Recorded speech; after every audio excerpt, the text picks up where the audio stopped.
серию интервью с игроками, которые будут участвовать в РЭСПЛИГе. Мы уже пообщались с Кельцем и пообщались с Стоуном. Сегодня пообщаемся со Стронгсейджем, игроком из США, представителем команды МКС и также участником предстоящего сезона Про Лиги, который вроде как продолжится в феврале. Приветствуем Саламандера, приветствуем Нулаксдис, Дезинглм, Стронгсейдж, hello, DS Low. Значит, вроде все рассказал. Ну вот надо вот так сделать. Очень красиво, видите. Это уже серьезный уровень, как говорится. Сейчас будем добавлять мы Маркуса. Фаздану привет. Вот он, наш виновник торжества.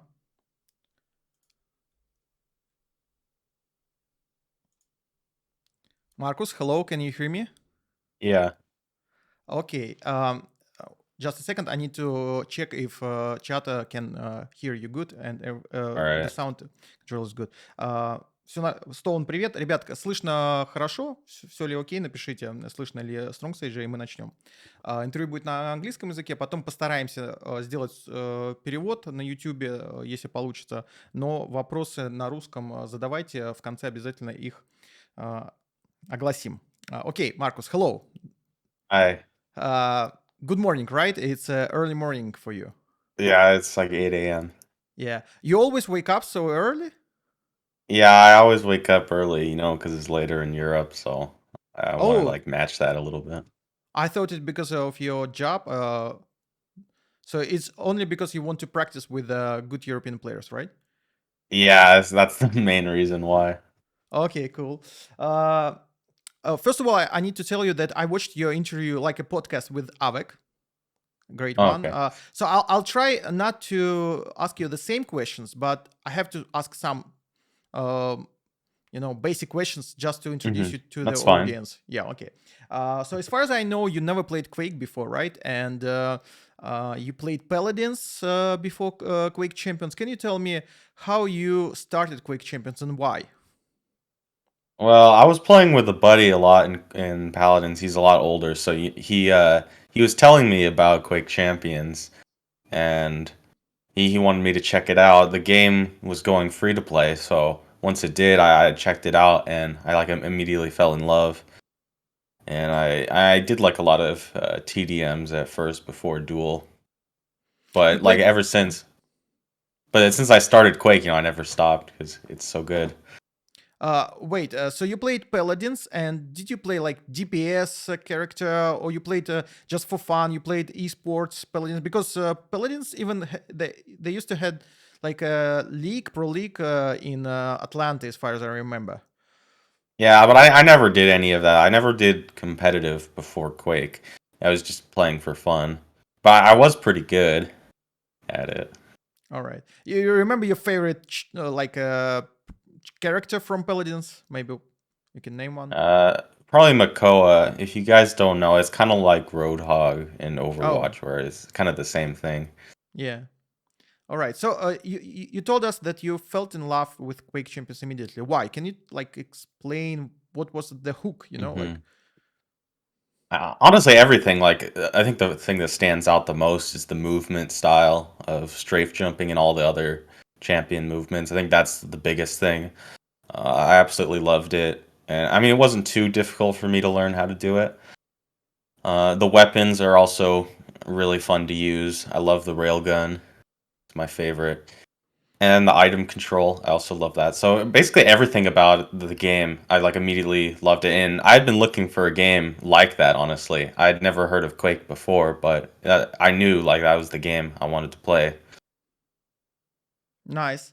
So that's kind of weird because people used to say that strafe jumping is one of the reasons why Quake is not popular anymore. Like in other games, like for example, more popular games in USA like Call of Duty or Fortnite, you need those strafe jumping. Do you know it used to be a bug originally? Then it became a feature of the game. It's pretty funny. But you told me that and us that actually the strafe jumping was the thing you really loved, right? Yeah, that was one of the things I liked the most about the game. Cool. So you didn't find it like hard to learn, because most of the people will say that the reason why not so many young players like you're 18 years old, right? Yeah. Playing Quake Champion is because of the different movement style, like a unique one. hmm Well, I think there's a lot of different factors, but it is probably one of the harder games to get into if you'd never played FPS games much before. Now, I've been playing FPS games for a long time, and I was already pretty good at them, so that's why I don't think it was that hard for me to learn how to play Quake. But, a lot of other games out, they have much easier time for new players, and not just new to the game, but new to like shooters in general. So I think that's one of the biggest things that keeps a lot of people out of Quake, because if you're completely new, you're not going to have any idea what you're doing. You're not going to have any weapons because you only spawn with a machine gun that doesn't do any damage if you can't aim, and you won't be able to move around like everyone else. You're going to die instantly over and over again, and I think a lot of people don't get into Quake because of that. So you think that Quake lacks of some tutorials and like videos on YouTube, maybe where like newcomers can learn something like this? No. Yeah, definitely could be part of it. I think also potentially different game modes that give you like different weapons and give you things to do even if you're not amazing at the game. 'Cause that's what a lot of other games do that are popular. You said you start with TDM, right? But now you like pro T. We can say pro because you're in the next pro league, pro Quake player, right? Playing Mhm. for MCS, right? Did I Yeah. say it right? MCS, right? Yeah, MCS MCS. MCS Gaming. I'm gonna ask you about this team later, and it looks like for you, duel is main priority right now. But you told us that you felt in love with TDM first, right? Yeah, I had only been playing TDM for maybe the first, honestly, year that I was playing Quake, but someone in a TDM who was top scoring, he asked me to duel. And I'd never dueled before, but I accepted, and obviously I got destroyed, but he was very nice about it, and he encouraged me to do more. So I did a lot of duels after that, and I pretty much never stopped. I just kept doing duels because it was really fun. And that's how I gradually got better, just by playing a lot. I see. So what are the main reason you picked Quake Champ as a competitive game? Because like for example, Call of Duty, right? Very popular game hmm in worldwide and very popular in USA. Face Clan, all that, like people like playing, big streamers and everything. So basically, the main reason you playing Quake Champions because you're having great fun and you're good at it, right? So you can do like a Yeah. pro career or something, right? Yeah, that's number one reason. I mean, the dual game mode, I think, is the number one reason. I Do think I oh, love the 1v1 style, and I'm not as big of a fan of playing on a team. Like even 2v2, I'm not as big of a fan of as dual. So I don't think I'd be able to put in as much time as I am right now and enjoy it if it wasn't dual. that's pretty unique because like new generation of gamers, right? Like competitive gamers, they prefer team modes like Overwatch, Valorant, CS:GO, Rainbow Six, all those big titles. And some people think it's because when it's duel, it's way harder for your Mhm. psycho, because like let's say like everything is about uh, yourself, right? And Mhm. you can't blame anyone, right? Like you can blame people like bad healing in Overwatch or something like this. So duel is not for everyone, so it's pretty unique. So did you play any or like do you follow any other sports between like besides esports, like maybe NFL, NBA? I don't know, like, or you just focus on like esports titles, I mean, I like to follow baseball a baseball, bit, MLB, right? but I'm not like yeah, but I'm not like huge into it. But I do like to watch baseball. So But honestly, for the similar reason where it's almost like a 1v1 in baseball, I've always really liked that individual style where it's all about just the one person. cool. So you maybe like UFC. I don't know. It's also duel, or fighting is not your Uh, thing. no, I'm not into that. All right. Okay, let's continue. Uh, let's talk about MCS Gaming, right? So, is it your Okay. first team, and did you play any teams before it? And what is the best thing about this team? As far as I know, this team originally created by ex-Quake player CK John, right? Clan Yeah. Capital. That's a very old school American clan from the early zeros. Uh, Big heritage, like and legacy, just like Ice Climbers, and those big teams. Mhm. Can you tell us more about this team? How you contacted them, or they contacted you? How you become a part of this multi-gaming organization? I believe they do Apex or something, Yeah. or only Quake. No, they do other games too. Well, they were the one that contacted me. I even at the time that they did contact me, I wasn't planning to go big in Quake. They had contacted me because I did really well in one of the previous challengers. I had gotten like third place, so I just barely didn't qualify because you had to get second. They contacted me because one of the members of the team told them they should add me to the team. And so they requested that I join, or they like invited me, and I thought it was a good idea. I thought they could help me out. They're really nice people there at MCS. They've always been supporting me. In fact, I was able to stay at John's house before the Romanian LAN to practice lower ping games since he's living in New Jersey. I was still in California, so the ping difference was pretty big. So that was a huge help. Uh, and it is my first organization, but I don't really plan on leaving. Uh, can you tell me? By the way, you said one member of this team. Who was this member? It's A not a secret. festive turtle. Festive tutorial. Okay, I remember this nickname, by the way. And as far as I know, you're living with Psyjeep right now, right? Is it Psyjeep or Yeah, Psyjeep? He's an old I think school Quake Saigiv. player. Psyjeep. Yeah, he used to be a CTF and TDM star back in the days in Mm. Quake Life, and now he's focused on duel. So you live together, right? You practice a lot, or No, I would no? practice with him if he wanted to. All right. We don't really practice much together. All right. Okay. Do you know anyone else from this organization? Like, or you just like I saw Wolfie, right, from Poland, also in this team. I don't think he's in it anymore. I think he All right. left. I mean, I know some of the other people, like Force is like the other owner of the team. Talk a lot with him. I know Effortless is in the team. Death Row, Brick, those guys. They're all really cool. Yeah, those names are they in Quake Live. They used to be big CTF TDM, especially CTF because CTF used to be way more popular in USA and Europe. TDM always was like the priority. It's like a different. Areas sometimes it's different, like dual in both Europe and USA, and by when it comes to team modes, CTF used to be bigger, and I remember both Brick, Psygip, they used to play a lot of CTF pro Mm. level, like QuakeCon and everything else.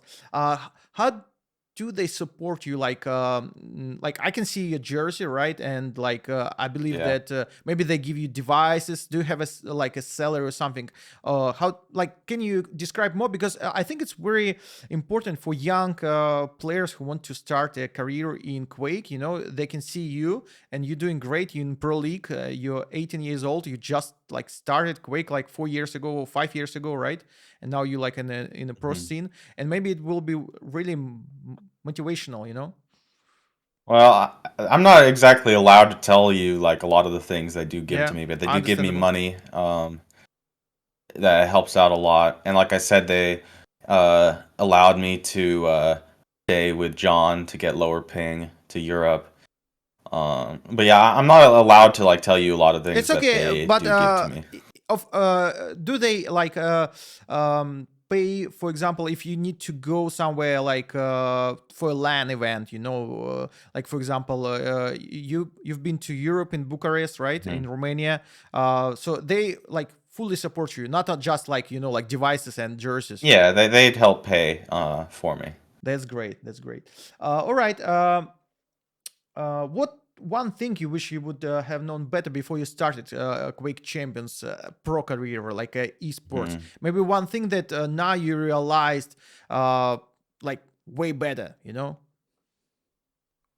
Honestly, that I gotta work a lot more on my mechanics. I think that when I'm aiming my best, I aim really well, but most of the time, it's really inconsistent. I'm focusing a lot on improving my aim and my mechanics right now, and I think I needed to do that more in the beginning because for a while I'm kind of just focused on the item control part, that type of stuff, positioning. But I mean, I think I'm pretty good at it, but the aim right now has been one of my biggest problems. So I think I should have focused a bit more on that. uh, Logical question after this: what do you think helps you to be so good in Quake so fast? Because you probably the only player since Klaus who won the Quake one, right? Who is came to Quake so fast, in top. Right, of Mm. course he won Quake on it's like maybe in your future, I don't know. But 18 years old, and most of the Quake pros are near 30 right now or above, Mhm. right? So you like the youngest, let's say, youngster of Quake Pro League, right? Mhm. So what do you think helped you to be so good so fast?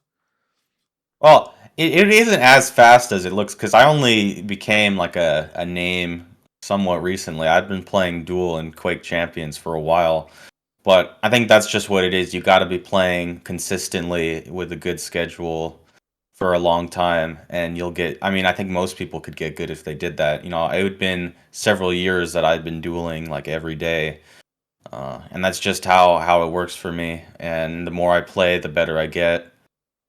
Um, and Yeah, that's about it. It's no big secret to get good really fast at the game. Who inspires you in Quake or esports? Like maybe some names you can say that those players, like, you watch them and you want to be like them, or Mhm. maybe you want to, uh, I don't know, beat them on a LAN event, on a big scene or something like this. I think Rafa is a big inspiration how he's been able to be so dominant for so long, especially since not always his mechanics have been the best, but it's always really impressive how consistently he can still win. So I think he is the one of the biggest inspirations for me, and it'd be amazing if I could beat him at a LAN sometime. Do you think Rafa is a major factor for all young American players? Because as far as I understand, he's like the biggest esports stars Hmm. if we talk about all the games, because not so many individual esports titles, right? And Rafa is such a dominant person in Quake, right? So he's a major superstar and the best Quake live period player for sure, and one of the best, if not the best, Quake Champions player, right? So Hmm. it's harder to find those like superstars from USA in other esports titles that like so dominant, right? So do you think Yeah. he motivates lots of young American players? Yeah, I think so. At least in Quake, I think that for a lot of American players, he is an inspiration for us since we don't have huge stars in the USA, especially in Quake. So I think he is a big inspiration for a lot of us. Uh, Another logical question after this: do you know anything about USA players legends from Quake 3 times, like Zero Four, of course, who's running Pro League, Fatality, CZM, those names? Do you recognize any one of them? Maybe you watched some demos or YouTube votes with, like, those legendary players, let's say from Quake 3 or Quake Live era from USA. Because in my humble opinion, there are like three major Quake nations, let's say USA, Russia, and Sweden, if we talk about amount of big Mhm. players and wins. So do you know any like old school players and legacy of American Quake players? I mean, I'm not too familiar with it. I haven't really looked much into Quake outside of Quake Champions. I mean, I know the names, but I couldn't tell you much about them. So only Zero Four, let's say, and CK John. Yeah, yeah. All right. What are your goals right now in Quake Champs? I believe you in Pro League, right? That's one Mhm. major goal, to be in Pro League, right? Mhm. And maybe, like, let's say you want to be, I don't know, champion of the world, or maybe you will be satisfied if you're top 3 or something, like. No, that's the goal. The goal is to win the whole thing. I wouldn't be satisfied if I didn't win the whole thing this season. That's what I'm going for. I think it would be a disappointment for me if I couldn't win the whole So you thing. really want to win in this season, in the upcoming one? Hmm. Yeah, in this next season. I know it's going to be really hard, but I'm working on it, and I know I can do it if I really try. And we've still got a while to keep practicing and working on it. All right. Then, if you are really aiming for the first place, name me top 3 players who can stop you in upcoming season. Only 3 players from number 1, number 2, number 3, like in particular order. I think number 1 Kilson, number 2 Rafa, and number 3 Maxter. Maxter. Let's talk about Yeah. Maxter then, because you didn't point like Crazy or Wenger. You said Maxter. He came into QUAKE so fast, in 1 year, right? He won Barcelona LAN, right? Against Yeah, I Crazy. saw that. He came third, I believe, right, in World Cup, and he's Yeah, I doing think great. so.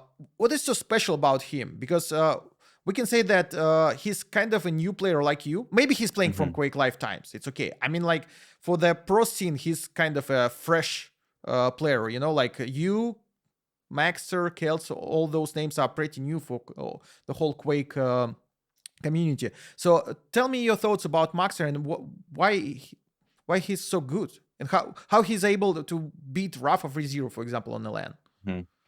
Well, I think honestly he has a similar process to me where I see him playing a lot. Maybe not at the moment, but leading up to QuakeCon, he was playing a ton. Even from Argentina, I think is really impressive how well he was able to do playing from there. His biggest strength's got to be his mechanics. They're so consistently good. And he's always had a bit of a problem where the rest of his game has been a bit off. Like he pushes at weird times, but I think he's definitely been getting better at it. And the more and more that he plays, positional and item control better, the harder it is to beat him just because his mechanics are so strong. So I really do respect the amount of work he's put in to improve that, and it's really noticeable with his recent results. Let's talk about his railgun. I mean, people keep saying he's a great railgun player, right? Do you think he's the best railgun pro league player, or you think Kilson is better? Let's talk about railgun especially, right? So what do you think? Who's the best railer in pro league? And I think Kilson's still better than Maxter potentially, but it's pretty close between them. I think definitely Maxter and Kilson are the best with it. Do you think that's why they are top 3? I mean, they both heavy on railgun and the game mechanics. Well, it's definitely one of the reasons they're so good with that weapon, and that weapon is a huge part of QUAKE Champions. But it's definitely not the only reason why they're so good right now. I think they've been putting in a lot of work. I mean, a lot of people have, but them especially, I've been seeing them put in a lot of work. And the railgun is something that helps them, but it's not the only reason they're winning. All right. Let's talk a little bit about your real life. I know you have a job, right? Something is it like a part job? Yeah, it's just like a part-time job. I'm just working as a cashier, so it's nothing big, but it's something to help me pay the rent. Gives you pocket money also, right? Yeah. All right. So as far as I know, you traveled from West Coast to East Coast, right? Just to be able to practice and do better in QuakeChamp. That's great. Tell us, this question may be tricky. What are the biggest difference between West Coast life and East Coast life for you? And do you see any difference? Are people the same, or maybe some differences? What do you think? And it's really not that different, actually. It's still the same country. The people are similar. The bigger change is more that I'm not living with my parents anymore, and that I'm living by myself, or at least with Saigib, but it's still mostly by myself. So I'm being a bit more independent. That's been the biggest change. It's the same country. Things aren't that different here compared to California. The same chains, like like the same food restaurants, all the same. Yeah, a lot Yeah. of a lot of similar stuff. All right. All right. So, but living in, is it like more expensive maybe living in Rhode Island, or California is more expensive, I believe, right? No, it's a lot more expensive in California. That's the biggest difference probably for you also. Yeah, honestly, it's a lot more expensive. Yeah. So now let's talk about the ping thing, right? So I believe that you have like 80 milliseconds from Rhode Island to Central, sir, right? I get like 80 to London, and then I get around 80 to 90 London. to Central. All right. Do you think it's a problem for you when you practice on high ping all the time, and then you need to go to LAN? Okay, maybe Hmm. once a year right now, right? But it's like the most important thing about Quake Champions to win a LAN event, right? A big LAN event. Like, Hmm. how do you adapt from like playing all your practice games on high ping to like a LAN event? Maybe some tricks, I don't know. I mean, I don't think it's as big of a difference, or it'll be as big of a deal as it may seem. At least not from here. From California, it was kind of a problem because I had like 130 ping or more. That's definitely a problem. The ping like 80 to 90, it actually is really good in Quake Champions, and I don't have to change my game up as much as I would have in California. So I don't think it'll be too difficult for me to adjust to LAN again. Especially for Romania, once we got to the LAN, I was practicing a lot with people just to get used to it, and it doesn't feel like I would have to change things up too much from how I'm playing right now.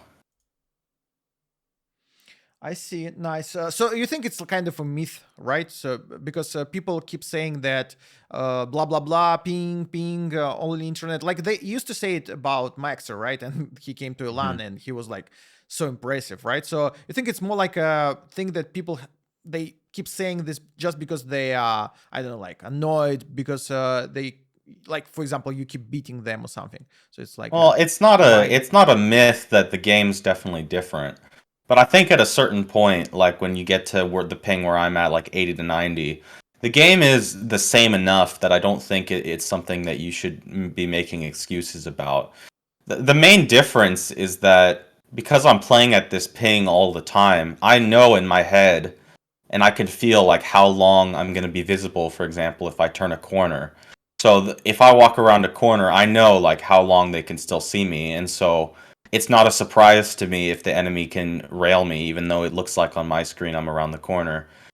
And I think for a lot of people who are playing on against me, they don't play against high ping as much, so it comes as a big surprise to them when they turn the corner and they're still hit with the rail, and that's why a lot of people complain about it. But I think if you play against high ping a bit more, then you'll get a good feeling for it, and the game actually doesn't change as much as it may seem because of that. You just have to keep it in mind, like if you have to keep fighting or if you can run away, and just adjust it a little bit because of that. But if you make that adjustment, I don't think it's as big of a difference as it sounds.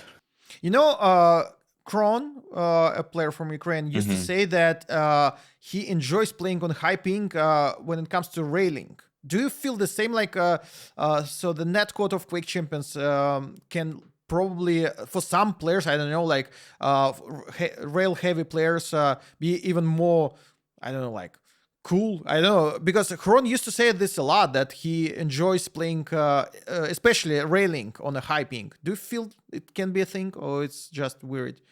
It could be a thing.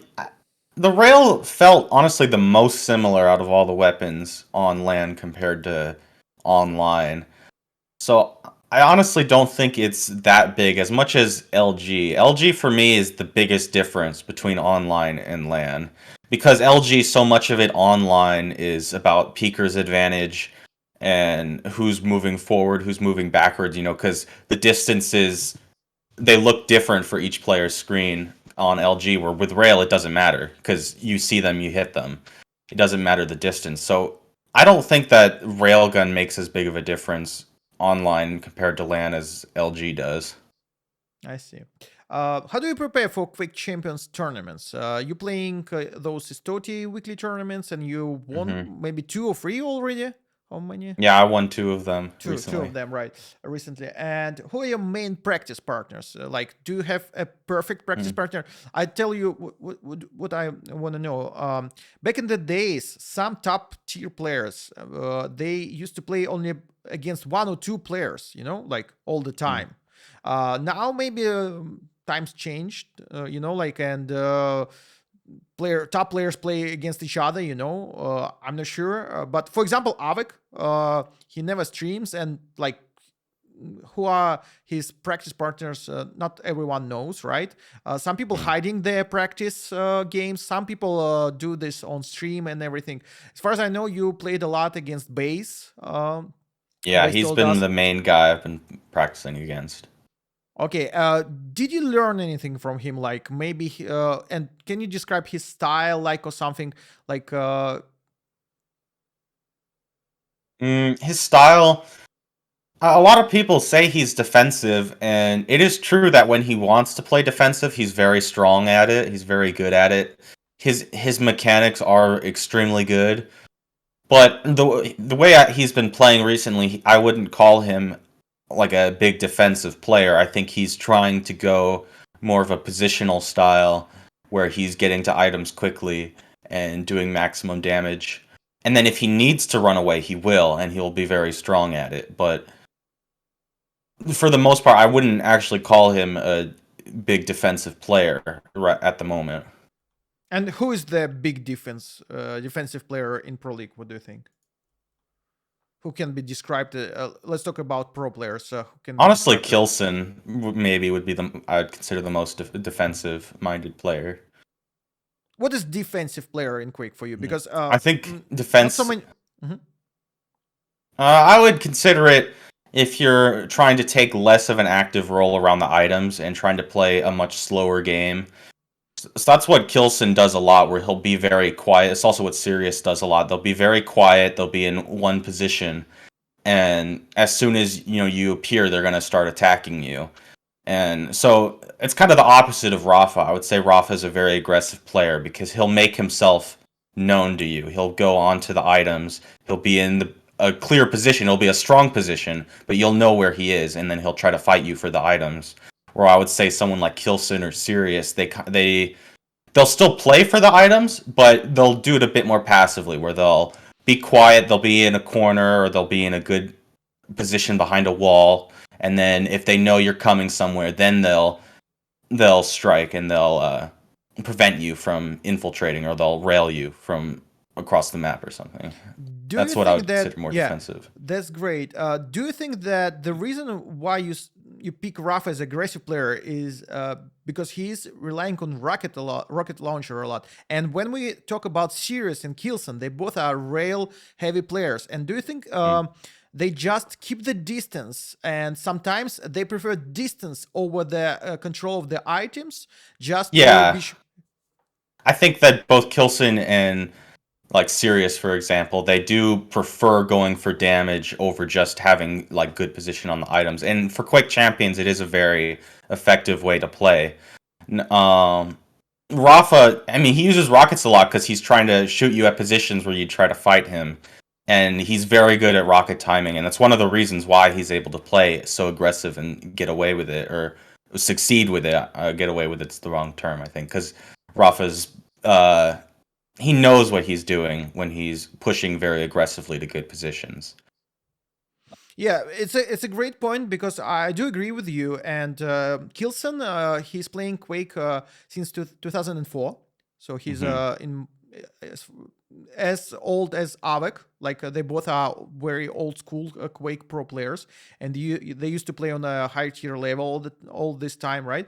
And I believe that Kilson used to play this rail position game all the time, right? And that's a cool that you can like see it so fast. The like his style, like defensive, like when he can just stay on the same position, not going to fight for this red, even if he can fight, you know, but sometimes he prefers the angle, right, with the rail or something like this. That's great. I didn't know that Sirius played the same.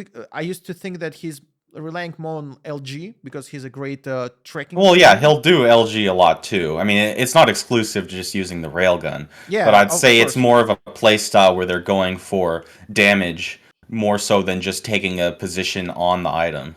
Yeah. So the biggest difference will be like every time they think it's not like, let's say, sometimes for them it's better not to fight, right?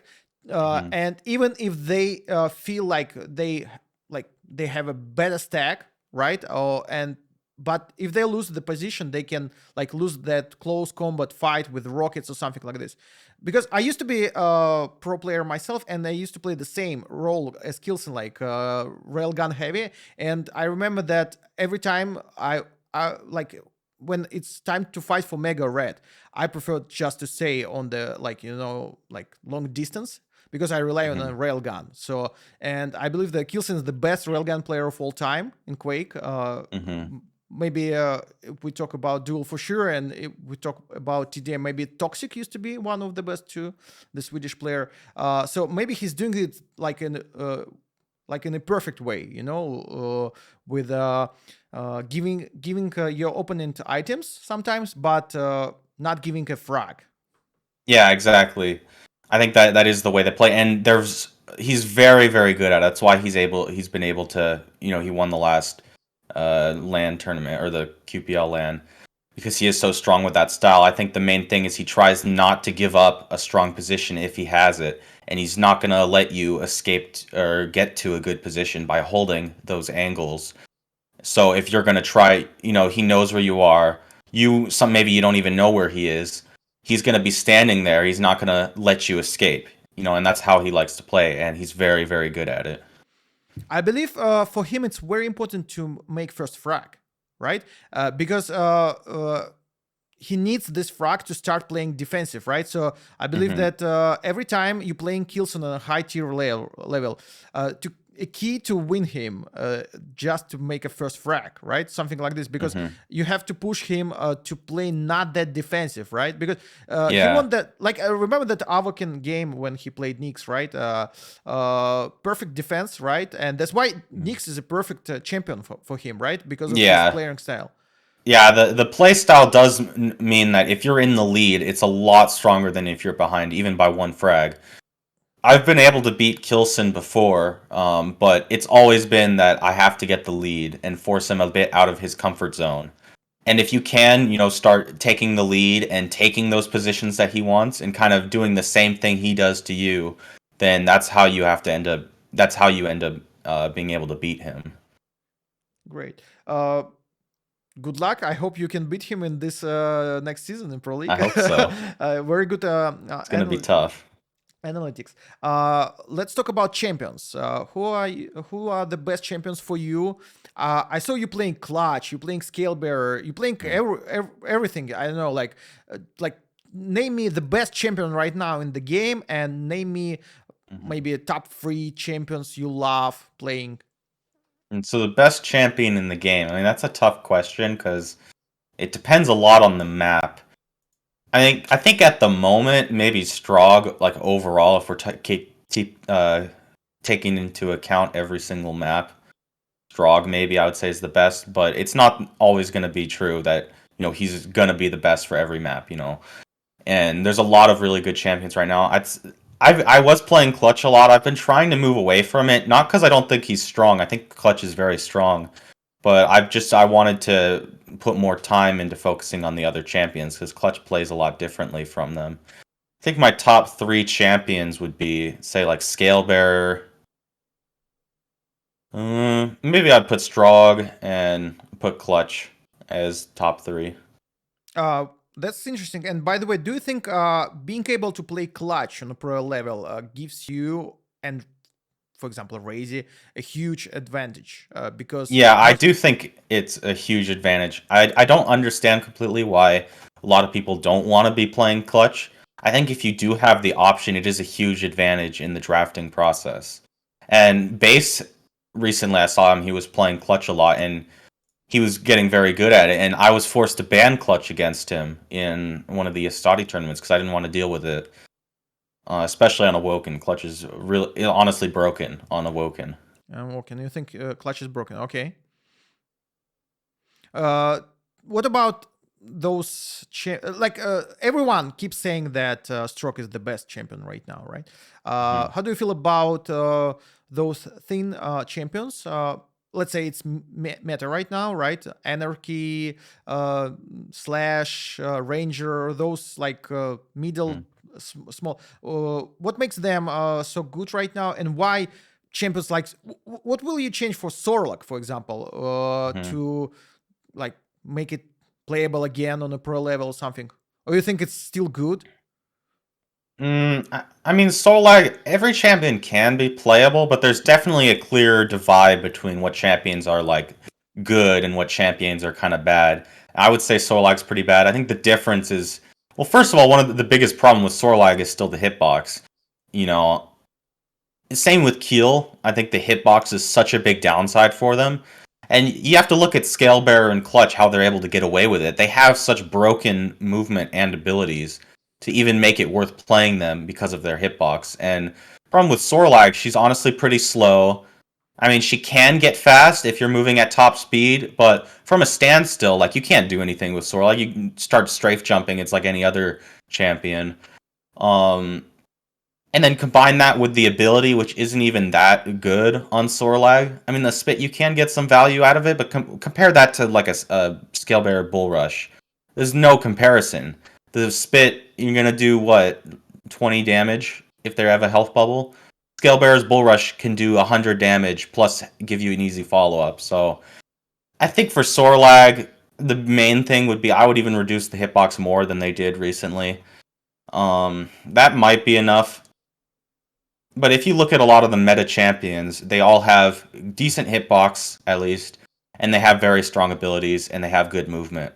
Those are what makes a good champion. So you look at Anarchy, Strog, Ranger, Nyx, all of those, Scalebearer, Clutch, Slash. They have really good movement, they have good hitboxes, and they either have a good ability or their movement makes up for if their ability is not so great. That's great. Okay. And what do you think about Eisen buff? Recent Eisen No, I buff? think it's a great change. I mean, I was a big advocate for that Eisen change. Maybe you hate me for that in the chat. But I think it's a great change. I thought Eisen was really crap before. Outside of Veil of Noth, that was like his one good map. Just because controlling that tiny high ground area is so strong, you just put the turret there. But before, the problem is you put the turret down, the enemy can kind of just ignore it, because if you're just slightly moving in one direction, then the turret can't even shoot you. Especially if it's looking the other direction, then it has to turn. So the recent change made it that you put the turret down, now it'll actually set up a little bit quicker, and it'll turn to shoot the enemy better or faster. It won't take 10 years to do so. So if you put the turret down, the enemy comes in the room, it'll actually start shooting at them and probably hit them a few times. So I think it's a great change, and you'll see Eisen a lot more. I think he's very good now outside of Veil on Corrupted Keep in particular. I think you'll see him a lot there. And I still have to experiment with some of the other maps. I could imagine him being pretty good on Deep Embrace, for example. So we'll just have to see about that. I think there's more experimenting to be done. So you with think him. he can be like one of the top tier champions in future, right? Outside of like Veil and Corrupted Keep, I'm not sure if I would say he was going to be a top tier still. But he is going to be more worth playing now, and especially if the better champions aren't available to be picked. And what about Athena nerf? Do you think it was needed? And how do you feel about it? Well, it was definitely needed because she was completely broken before with the 3 hooks.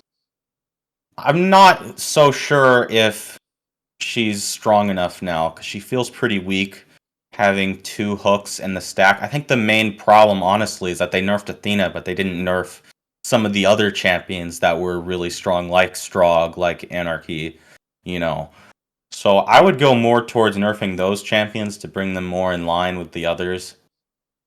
I'm not sure if we're going to see Athena a lot in the next Quake Pro League season.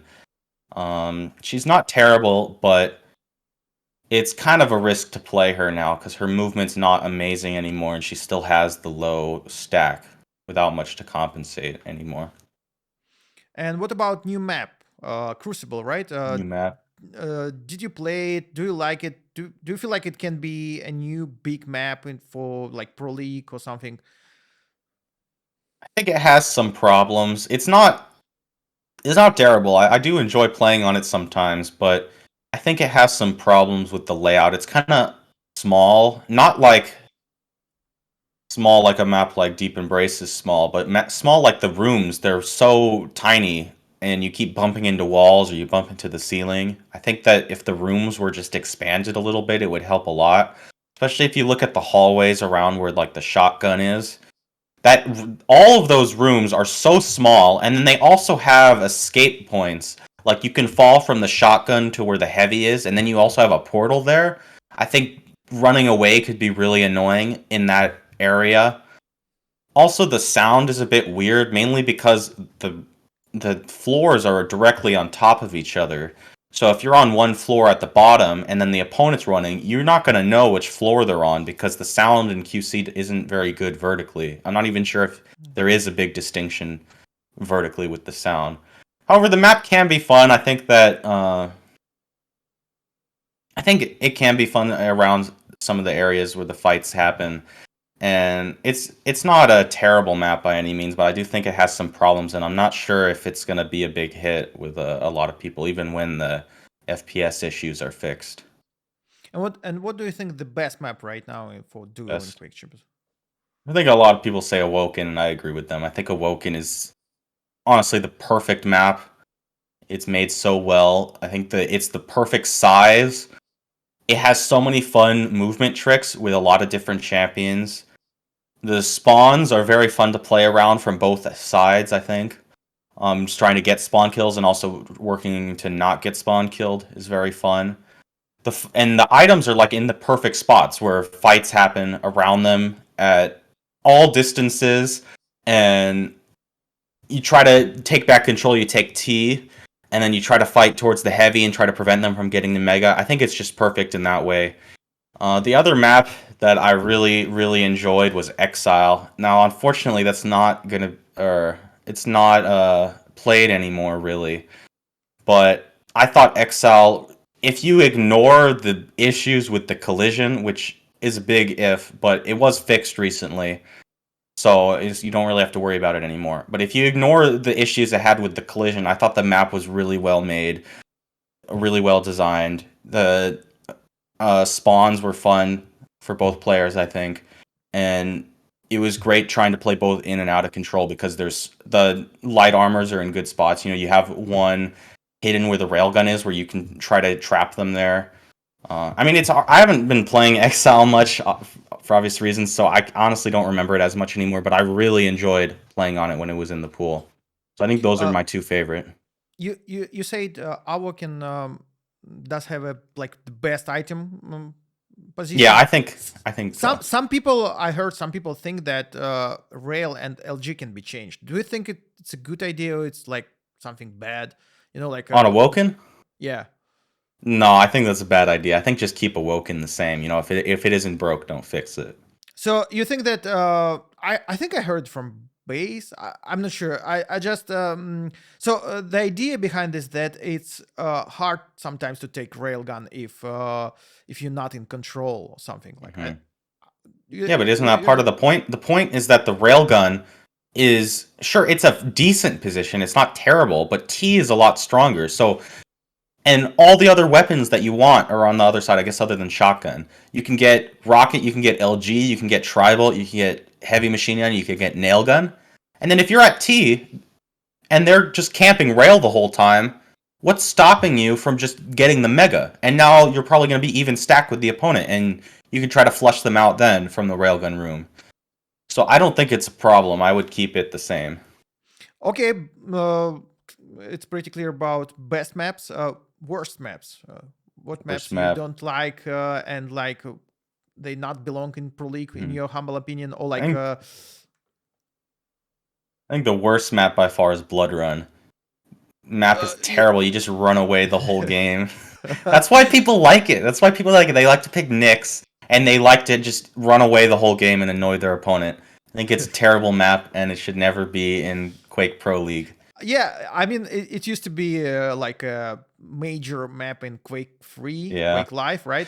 Yeah, but I'm sure it played better there than it does in Quake Champions. Yeah, it's not that good in Quake Champions. Like many people keep saying this, but it's not I don't, it's not a pro league map, right? Blood Run. What do you think about Deep Embers, those maps, Insomnia, those maps? You know, like If I were to pick a worst, I'd say Blood Covenant is my Blood least Covenant. favorite. Also, Yeah, a remake of Campgrounds from Quake 3. I'm just not a fan of how the fights take place at all, where one person's on the other side of the bridge just hiding with railgun, the other person's on the other side on the other bridge. Like, what are you even gonna do? I don't think it's very fun to be forced to chase that opponent that's just hiding there on the other side of the bridge with railgun, especially if you can't even end up getting the railgun. Like, what are you gonna do? It feels like the fights are forced at the items if your opponent wants to approach them, and then the only way to try to kill them is just to slowly trap them in one room and leave them with nothing they can do. I just don't think it's a very fun way to play. And I think the worst part about it is where the rail is positioned, where if one person wants to, they can just take the railgun and prevent you from getting it. And what are you even going to do if they're hitting the rails?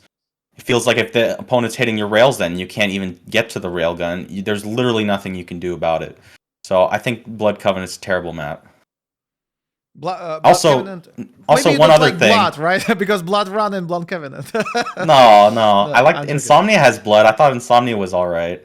No, I mean in the name of the map. One other thing is that the champions on Blood Covenant are basically confined to just the light champions. I guess if you wanted to, you could get away with like Visor or Clutch or something, but the champion diversity there is also terrible, where you're forced to basically to play the light champions. Yeah.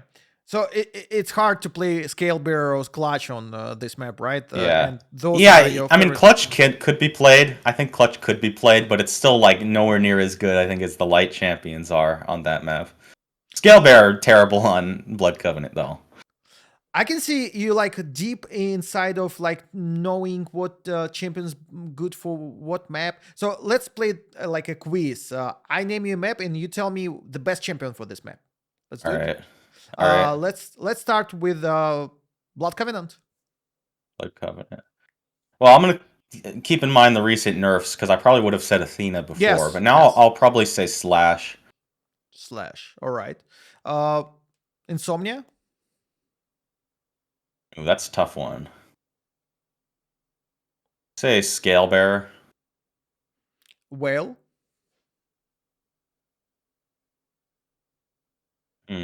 Probably Eisen now. Actually, better. I would have said Ranger before, but now I'd say Eisen. All right. Awaken. Woken. Awoken. Let's say Clutch. Clutch. All right. Ruins of Sarnath.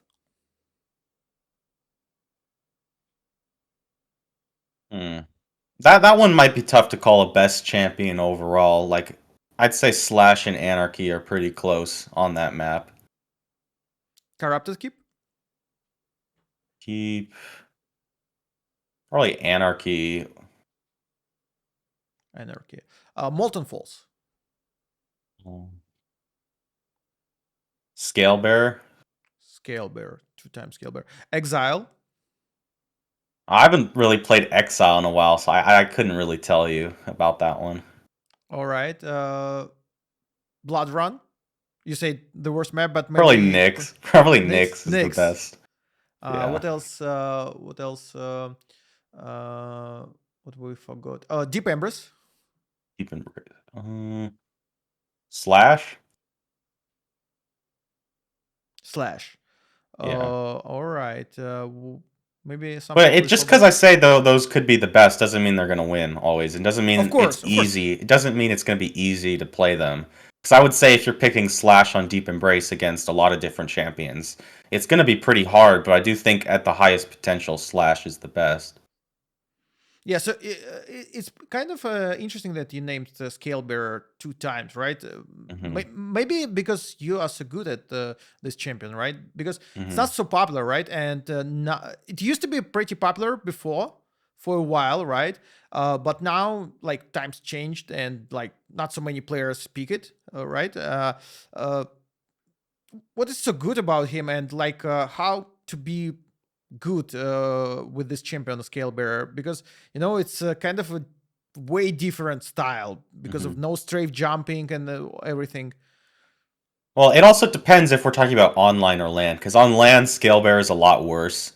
But online, Scalebearer is a beast, and I think the first reason is the movement is extremely strong, and that's the main thing you got to master if you want to play Scalebearer. And one of the reasons why I think I'm pretty good at it is I really enjoy the movement. It allows for you to be extremely flexible because you're just going forward, but you're going forward at such a high speed, you can kind of zigzag and like do dodge however you want, and that's one of the reasons why Scalebearer is not as effective, I think, as Sorlag with his hitbox. Because even though his hitbox maybe is the same size as Sorlag, Scalebearer's movement means that you can dodge a lot easier in fights. Like, I know a lot of people complain about it, but even just like doing the thing where you go back and forth really fast with Scalebearer can help you dodge shots. And then let's say you're going in one direction, the opponent start chasing you, you just flip 180 degrees and you're immediately going full speed in the opposite direction. And that makes it so difficult to play against him. Chaotic, Especially, right? Chaotic, sorry. Yeah. yeah, it's very chaotic, and it gives him so many options with his movement that most other champions don't have. Like, I'd say the only champion that could really match that before was Athena with the 3 hooks, where she can kind of do whatever she wants, like go wherever she wants at full speed. Even Slash, you have to jump first and then move, though she's very, very fast. So that's the number one reason. And then and when you add the bull rush on top of that, it means that trying to fight Scalebearer in close range is just so difficult. Because if the Scalebearer is running away, you want to chase him, well then he's just going to flip 180 degrees, come at you with shotgun, rocket, or whatever, do a combo with the bull rush, and then the thing is he hits the bull rush, and then you're flying backwards like really predictably, and he can just get a follow-up with like a railgun or something. So that's what makes Scalebearer so strong. And playing against him, you have to try to keep it to a longer range engagement. And you either have to do that, or if you're taking a close range fight, you have to have stack, or you have to have a position where you can dodge his bull rush. And if you don't have either of those things, if he wanted to, he could just destroy you whenever he wants. So that's why Scalebearer is so good. And then on top of that, he has the benefits of being a heavy champion, where he spawns with a lot of stack. So if you kill him, but then you're weak, he could come at you and just get the refrag and be in control. Or he could, even if he gets a kill, he's weak, he just suicides, and then he respawns with all his health back. And if he gets a good spawn, he could be in control. Um, but he's not amazing on every map, because on maps where you can try to keep him to a longer range and you're not going to play his game where you're trying to run into him, if you're being a bit more patient about it and you're taking your mid-range to long-range fights, that's when he could have some weakness. And there's certain champions that do somewhat counter him. It's not like a big counter where you can't win as the scale bearer, but if we're looking at a champion like Nyx, she has options where she can double jump over the bull rush, she can ghost Hmm. walk, she could try to chase you, and then if you try to come back at her, she can ghost walk and then kill you. So that's why scale bearer is not always amazing. I mean, there's a lot of champions that have options like that, but on a map like Insomnia, on a map like what's the other one I said? Molten Falls. Molten Falls, yeah, on a map like Molten Falls also, it's very, very hard to deal with. And the thing on Molten Falls too is you can just run away as Scale Bearer for a long time. That's another thing that makes them strong. All right, let's talk about RESPLIGA upcoming season. Um, Division 1, you're gonna play against Base, Kelt, Stone, Cypher, and Okay. Baxter. Who do you think, besides you, like a favorite of the whole season? Who do you think gonna win? So name those players from the best player, like the hardest opponent for you, uh, Mm. from first till fifth place, like particular order. Let's say who's the toughest Mhm. opponent from All right. those players for you. I'd say base would be the toughest overall. So I'd say base.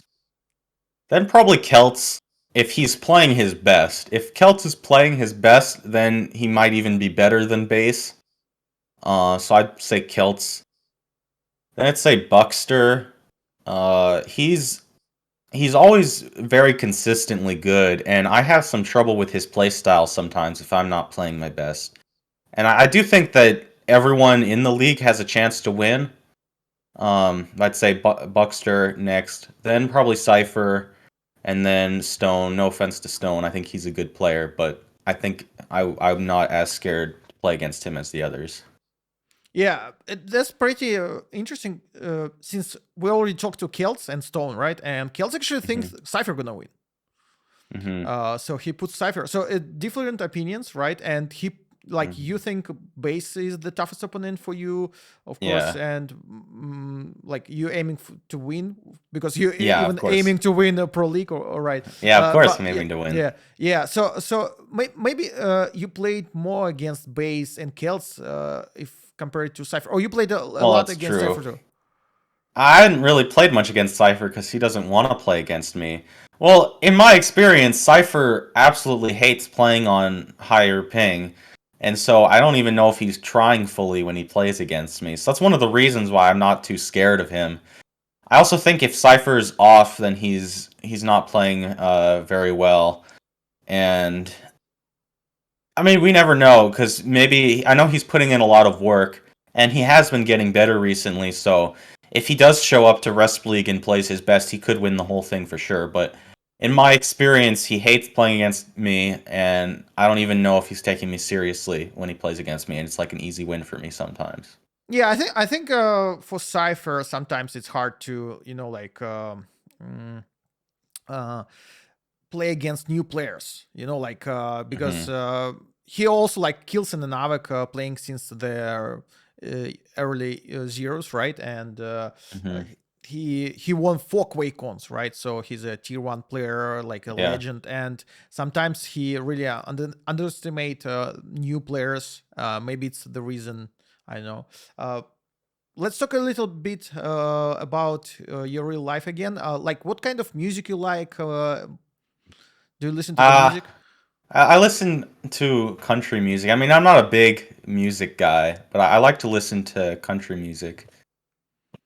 Can you name like maybe one artist or like two your favorite artists? Tim McGraw is my favorite. I'm not sure if you know who that is. I know him. He's one of the biggest pop I think country he's stars. my favorite. Yeah, he's my favorite. All right. Movies? Do you like movies? And no, I don't really watch movies. I never really watched movies ever. So you're not into Marvel or something. You just like you prefer video games instead of movies, right? Yeah. Exactly. Not even TV series, nothing, right? No, I never really was into that. I don't know. It's not that interesting to me.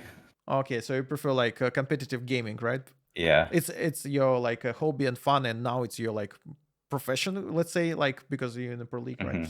All right. Can you describe QUAKE in 3 words? Just 3 words. Oh, you put me on the spot. I don't know. I mean, if I was gonna describe what QUAKE's about, it'd say like duel, strafe. Number 1, duel, strafe. 2.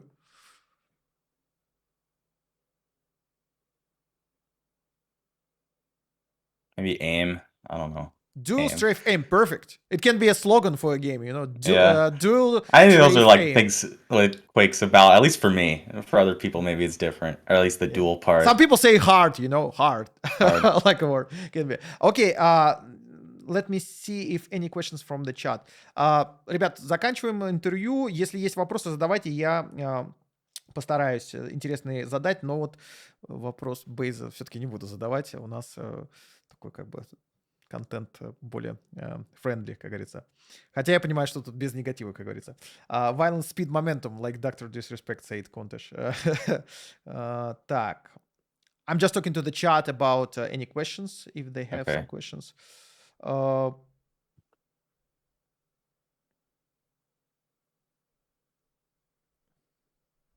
Just a second, let me read the chat.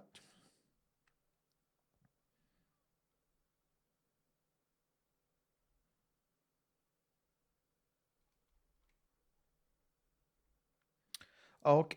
There is a question from Heaven. Okay. Did you play any team modes, team games, maybe in some international teams? I believe that you told us in the beginning that you played Paladins. Anything Hmm. else besides Paladins? Well, but the first FPS game I actually got into was Team Fortress 2. That was Team before I Fortress 2. played Paladins. Like that's the very first one, and that's honestly where I got like the foundation for my skills. Like I learned the basics of FPS. I had transitioned to Paladins and been playing that for a while. Like I almost have as many hours in Paladins as I have in Quake. And did you But play it like was in Team Fortress 2 in an international squad or something, or Paladins, or you no, played only with American players?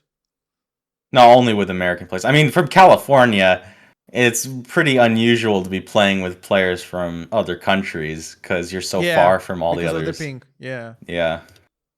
All right.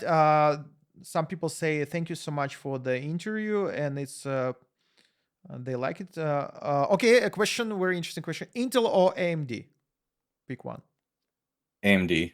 I mean, I use AMD. Oh, the guy who asked it will be happy because he's a huge AMD Oh, fan. good, good. Yeah, that's cool. Another question: How many years you play Quake? I believe 5 years, right? Yeah, I think 5 years. That's I think 2018. Yeah, 5 years. All right. Uh, Let me see if anything else. Uh, Looks like that's it. One more question about Doombringer. How come you played the league? It was pretty good organized, that Hmm. Doombringer league, and I love the art. For example, for each player and everything. So it was like a side project for you. And how come? It was just something fun to do. You know, I love Duel, and is another Duel opportunity, and the game's actually pretty unique. A little different than like Quake and Diabolical. So I just decided to join for fun, and it was cool. I got the picture drawn of me. I wasn't like trying too hard. I was putting in a little bit of practice, but it wasn't something where like how what I'm doing in Quake right now. It was mainly for fun. I see. By the way, Strongsage came from a name generator, right? Yeah. The name. You told it to Avak in his podcast. That's awesome. And all your nicknames before you made with a name generator or something? Yeah, I just always used the name generator because I wasn't even planning on, on Strong Sage being the name I'd go under. It was just something like, I just want to throw away a name so I can play this game. Just put Strong Sage in there. Like in Diabolical, I used just a random string of characters, and Triax too. It wasn't like, I'm not trying to make some creative name to go under for the rest of my life or anything. But Strong Sage stuck, and I think it's a pretty good name, so I'll keep with it. You played some Diabolical, you said, right? Also on a Yeah. competitive level? Yeah, I was on a competitive. Well, that was like before most people knew me from Quake. I had played Diabolical for around a year, and I actually got pretty good at the duel. Like when I had left from Quake Champions, I was around diamond level in Quake Champions, like low to medium diamond level.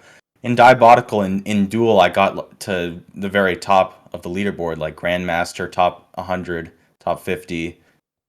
Um, but the dual scene at least, it wasn't really going anywhere, so that's why I went back to Quick Champions to try for QPL.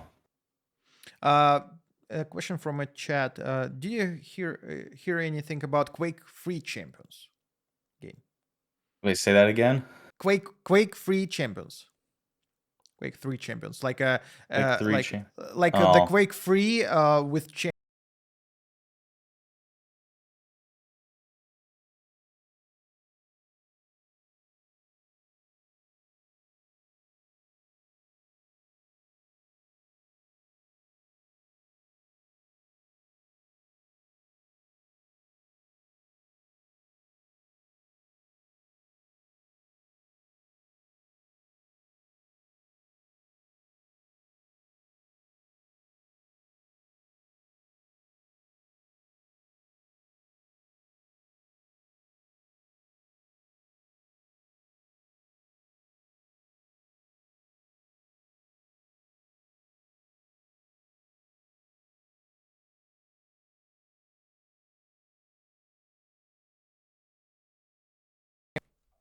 was something like a something. Wait a second, something with my PC. Let me check. Just a weird. I can hear you now. Okay, nice. Just some OBS bug, like just a Okay. freeze for a second. Now it's good. Sorry. Yeah. So the question was like what we were talking about in the. QUAKE 3 champions? Yes. So you never heard about it, right? No, I'd never heard of that. Yeah, it's something that like Рэсп is doing, like, and maybe like Close and Lost Romeo already played it. Just like a game in the future where you can play like QUAKE 3, but with champions from. Well, that's cool. I'd like to check that out. Okay, in future I'm gonna tell you like everything about like when we add more maps and something, because right now it's only Evoken, so like not so Okay. many. Yeah, I'd love champions. to check that out. That sounds Yeah, fun. Anarchy Kill and who else? Ranger, 3 champions. Nice. Maybe new champions soon. Okay. Better add clutch. Yeah. Thank you so much for being here. Thank you so much for playing in РЭСПЛИГA in upcoming season 1. We're happy that you joined, and hopefully you will be doing great both in our league and Pro League. Yeah, thank you. I really appreciate you allowing me to join the tournament, even though I know some people don't really want me to. Some people like they just say because of the ping thing, but Yeah. we open for all the players, and like since you can play on European servers, and that's great for us. So we welcome everyone. That's great. Thank you. Yeah. Thank you so much. Bye and good luck. All right. Bye.